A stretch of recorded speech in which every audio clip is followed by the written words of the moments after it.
My name's Keith. I'm one of the sailors here at Jamestown Settlement, and today I am on our Shallop.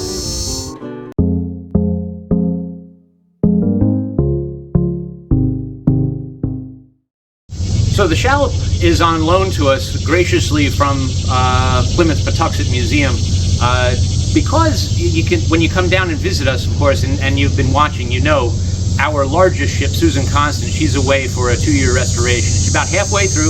She is on track to return to us on time. But in the meantime, we have this third boat here, this extra boat here, the Shallop.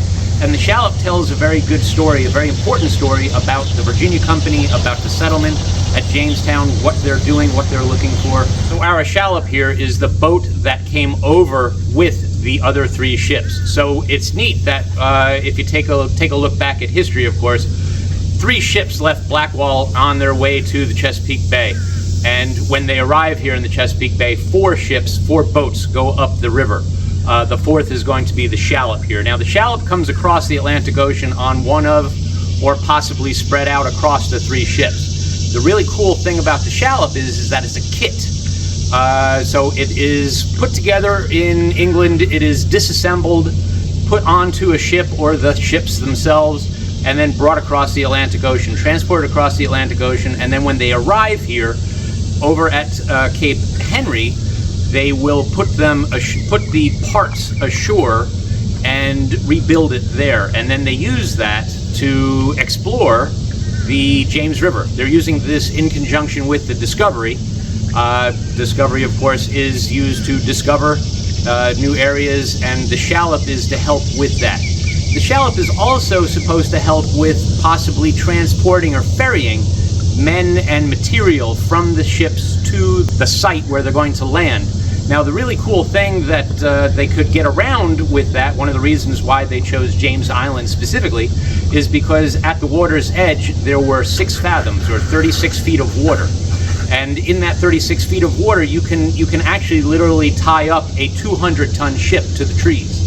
So with these smaller ships and the bigger ones that they're going to bring over, they don't need to ferry so much, so they can go right into the exploration work with the Shallop. Now the Shallop, you can see here, ours is a 23-foot Shallop. It's on loan from the Plimoth Patuxet Museum up in Plymouth, Massachusetts. This is a little bit smaller than what we believe was here that John Smith used. One of the things that he had to do was to explore the Chesapeake Bay, and he maps out the Chesapeake Bay, and he does that from the decks of a Shallop similar to this. And he had with him a few gentlemen who were also trained as soldiers. There was a blacksmith, there was a tailor, there was a carpenter, there was a fisherman, and there was also a fish market man. The fish market man, I thought this was kind of interesting. The fish market man was brought along specifically so that he knew if they caught something, they could eat that or they couldn't eat that. He was brought for that expertise. And then there was also a soldier and a laborer soldier. So those are the men that came across, that joined John Smith for his voyages. Now, the Shallop here, as you can see, it's got sails, has 2 masts here, it's got sails. They were written as quadrilateral sails. But it's also have oars. Of course, the Shallop here is very, very small. It is, in essence, a combination rowboat, sailboat, and they have the sails that's the primary means of propulsion. But if they need to escape quickly, or if they need to get someplace quickly, or if the wind dies, they've got the oars, they can row themselves somewhere. But it's a very small boat like this because they don't know how deep this water is going to be when they travel through the Chesapeake Bay.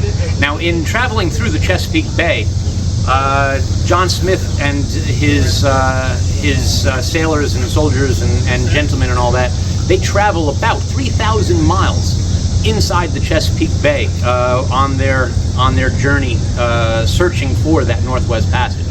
And a lot of the rivers are going to be very, very small, very, very shallow, and a small ship like this, a small boat like this, is going to allow them to be able to get in further inland on the Shallop, because it is such a shallow draft. Shallower draft means further inland you can go. There are some cases where because John Smith is interacting with the native Indians all throughout the Chesapeake Bay. He's asking them, where does this river go? What can they get at this here? Where are they going to get this here? They're looking for those shiny rocks, of course, those pieces of gold that the Virginia Company wants them to bring them back to England. So he's interacting with the native Indians all throughout the Chesapeake Bay, and he even meets some that aren't part of the Powhatan chiefdom, and he interacts with them, finds out what's going on, and he explores the whole area of the Chesapeake Bay from a small boat like this, because it's easily maneuverable and it's also shallow enough to put into, in essence, 3 feet of water, maybe. You don't need a lot of water to keep this thing afloat because it has such a shallow draft. So thank you for joining me today, talking about the Shallop here. Of course, if you want to learn more about the Shallop, come and visit us here at Jamestown Settlement. We've got the Shallop on display, people to talk to, and you can learn all kinds of different things about Jamestown itself, about the Shallop, the boats, the fort, past Bay Town, all those different things. If you like the video, of course, please subscribe and like the video. And if you have questions or comments, leave those down below. We'll get back to you as soon as we can. But thank you, and have a wonderful day.